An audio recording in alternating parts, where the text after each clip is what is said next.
escolho minhas batalhas, assim como minhas bagunças.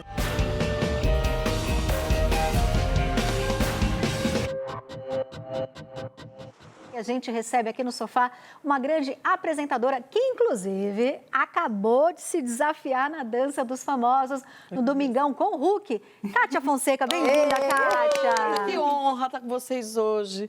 E é um momento tão importante para mim, porque eu sempre assisto vocês e fico papeando de casa, falando, eu também penso assim, eu penso diferente. E hoje eu posso estar aqui com vocês, mulheres tão fortes, que são grandes exemplos para outras tantas meninas, muitas vezes mais novas, e que têm medos, e aqui se fala sobre tudo. Então, parabéns. Eu adorei, amiga, quando você falou assim, meninas, e apontou para mim, obrigada. Somos todas meninas. Somos. Olha, é um prazer muito grande ter você aqui.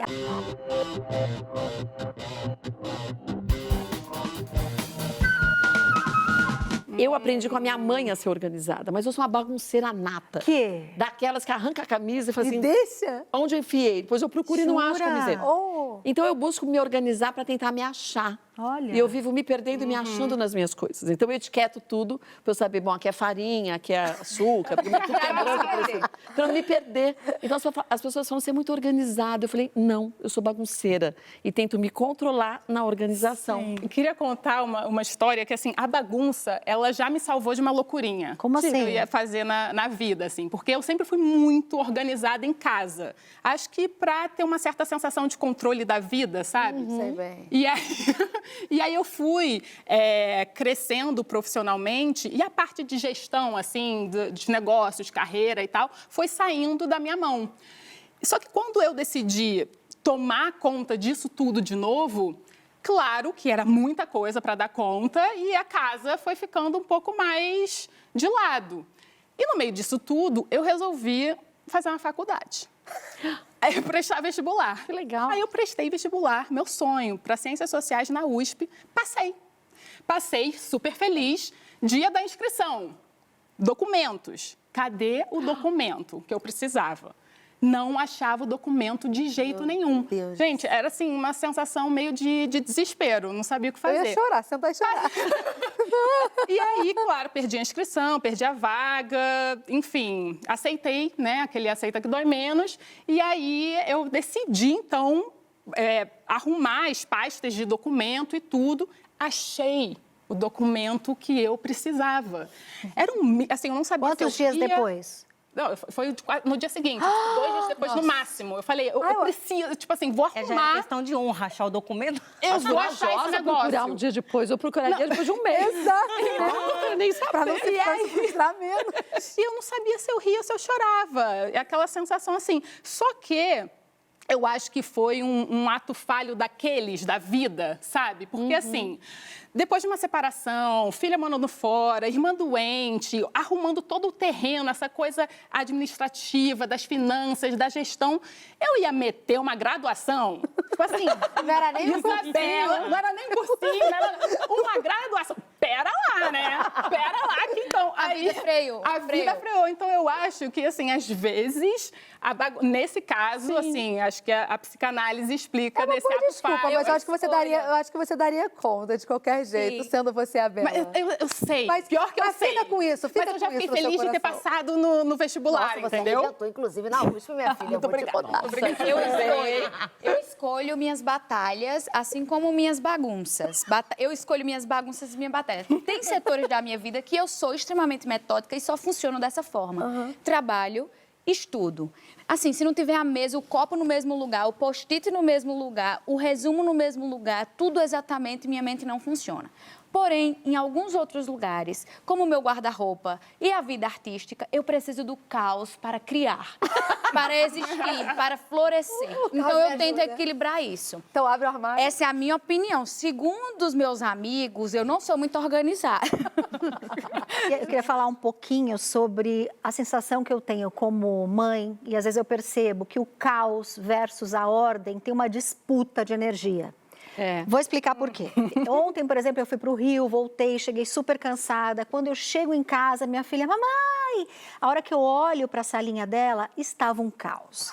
Era glitter, purpurina, estrelinha, coraçãozinho, tudo espalhado. Gente, não dava para ver a cor do sofá na salinha. Ela fez uma arte. Ela fez uma arte. Ela disse que ela vai ser artista Aí, tá plástica. vendo? Tá vendo? E eu super Maravilhosa. considero, porque quando eu tinha a idade dela até menor, eu falava para minha mãe que eu ia ser artista. E minha mãe nunca desconsiderou. Então, vamos lá, a mamãe tá junto de você. Quando eu cheguei, normalmente, eu sou a louca do aspirador, aquele mini aspirador. Sim. Eu fico com ele pela casa, eu vejo Tira uma da coisinha... bolsa. Aí eu pensei, eu falei, cara, eu passei o dia inteiro trabalhando, fui para o Rio, voltei, eu tenho duas opções. Ou eu organizo o caos, ou eu aproveito, ao invés de deixar tudo em ordem, aproveito este momento, gasto esta ser energia único. brincando com a minha filha. Quando eu olhei, por que estava aquela bagunça toda? Porque ela estava fazendo, sabe aquelas garrafinhas que você coloca, tem muito no Nordeste de areia, que você põe uma camadinha de areia e tudo. Ela pegou cada coisinha que ela tinha nas maletinhas de arte dela e foi montando as... que lindo. Ela já tinha montado umas 4, 5 garrafinhas daquela com tudo aquilo que estava bagunçado. Eu olhei aquilo e falei, posso te ajudar? E assim, mesmo cansada, não é que eu fui não, eu sentei e fiquei montando as garrafinhas e ajudando. E não te relaxou? Me relaxou, é isso, muito esta legal. relação e essa energia que eu gastei com ela foi terapêutico para mim. E no final estavam as duas nas dunas de areia do quarto.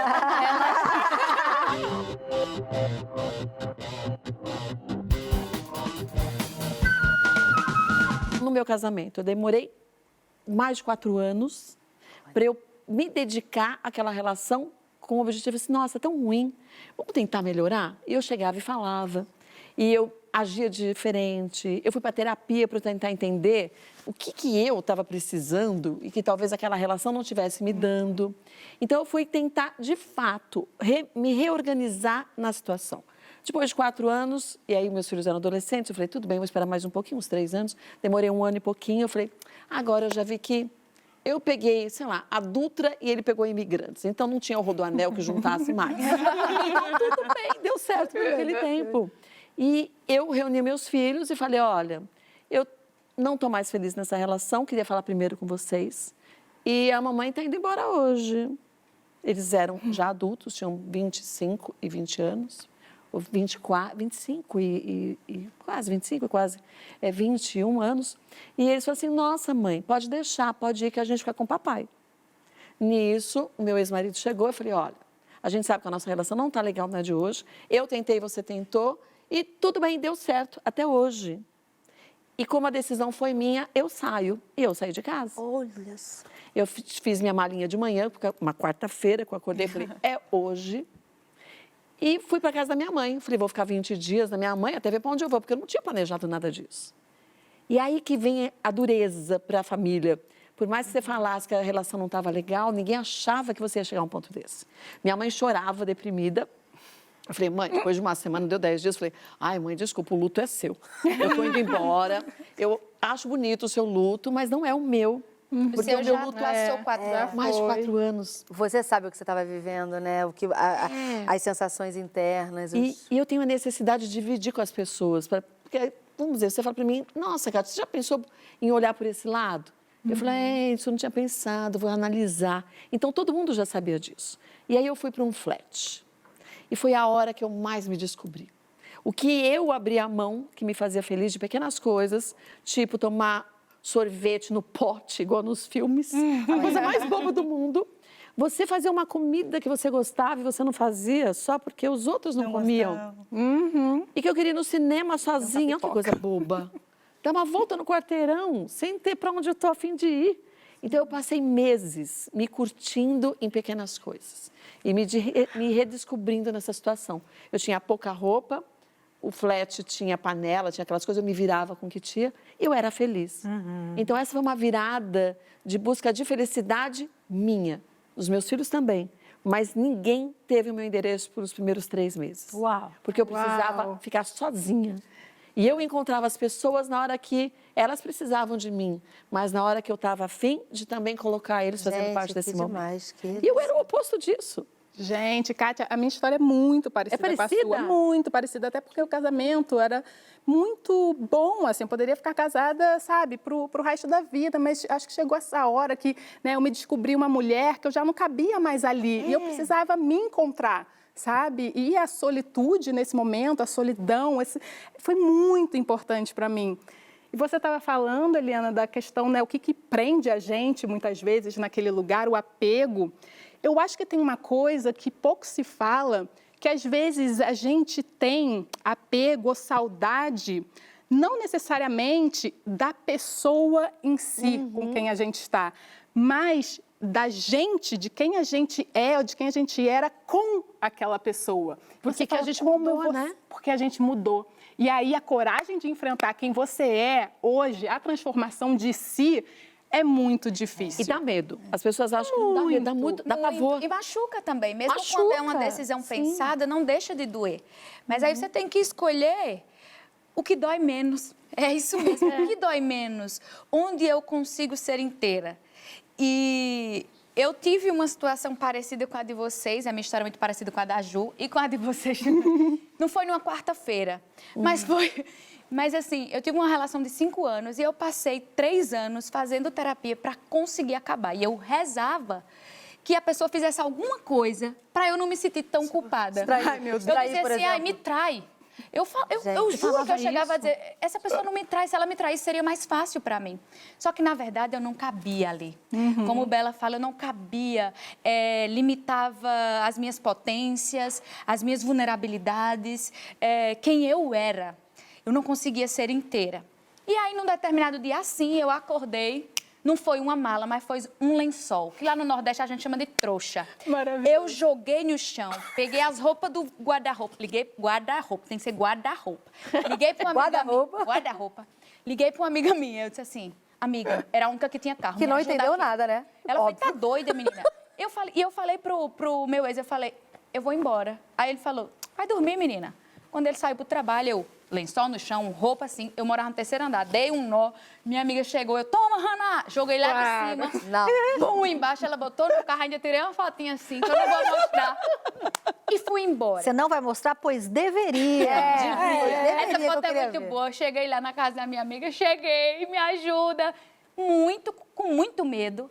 Mas fui, e foi uma das melhores decisões. Eu pude desabrochar e ser eu. E tenho consciência que nem todas as mulheres têm essa oportunidade de fazer isso. Com certeza. Dói muito, é muito difícil, tem muitas coisas que nos prendem, mas a gente tem que procurar sempre o nosso melhor. E é engraçado que pro outro fica parecendo que foi uma decisão do nada, fácil, instantânea. E muitas vezes você não sabe o que você está passando dentro de casa. E quando a Juliette fala que não é uma coisa fácil para muitas, especialmente mulheres, é isso. A gente às vezes vê do lado de fora e fala, ai, que maravilhosa, né? Lindo casal. Mas assim, às vezes você não sabe o que você está passando verdadeiramente e o processo que é doloroso e que deixa marca, né? Você não sai Eu acho que a ilesa maioria de nós segue um caminho que é persistir, resistir e aí sim desistir.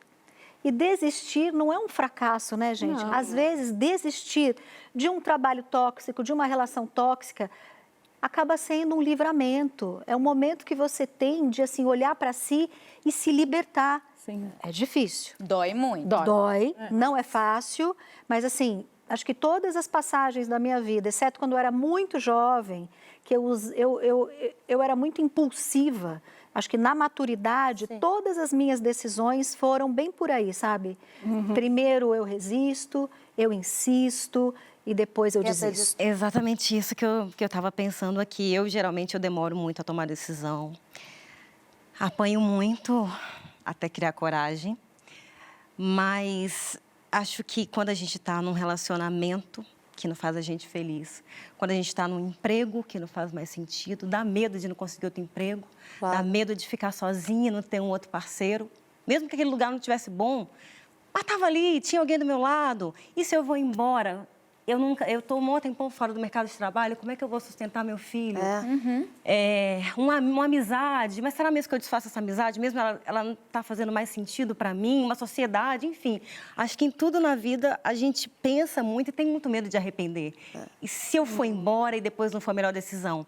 E aí a gente pensa. Esse tempo que a gente está pensando, ele é importante para amadurecer. Essa decisão tem que ser tomada. E às vezes a gente não consegue tomar sozinho. E às vezes a gente não tem com quem conversar sobre a decisão que precisa ser tomada. Então, quando você não tem uma rede de apoio, ou não tem uma oportunidade de fazer uma terapia, por exemplo, uma coisa que eu gosto de fazer, até no meu trabalho, escrever. Porque quando eu começo a escrever, eu vou puxando pela memória tudo que já passou, tudo que já aconteceu, e aquilo eu vou colocando para fora até encontrar um caminho. E encontrando esse caminho, eu acho que você está, de alguma forma, preparando o seu ambiente para o novo. Eu não queria que vocês ficassem chateadas comigo, que vocês me compreendessem, Não, mas já está silêncio na faz. hora Silêncio faz. da Não, gente isso se aí é onde a gente quer despedir. chegar. Kátia Fonseca. Adorei, obrigada. Nós também adoramos ter você aqui. Obrigada, maravilhoso. também. Volte sempre. Me conta, foi diferente de você assistir em casa e Não, foi participar muito aqui? melhor. E saibam que quando eu não estiver aqui depois de hoje... Você vai estar começando. Eu vou estar lá. Ai, Juliette, concordo Aproveita e com você. coloca essa saia que você pegou exclusivamente para hoje. E eu acho isso muito gostoso, porque vejo que as pessoas também fazem isso. E a televisão bom. tem essa importância na minha vida e na vida de todos. Na grande maioria das pessoas que amam essa troca. E quando a gente tem programas inteligentes como este, e que levam soluções para problemas de muitas pessoas distintas, isso ajuda muito as pessoas a evoluírem. Muito. Acho que dá orgulho.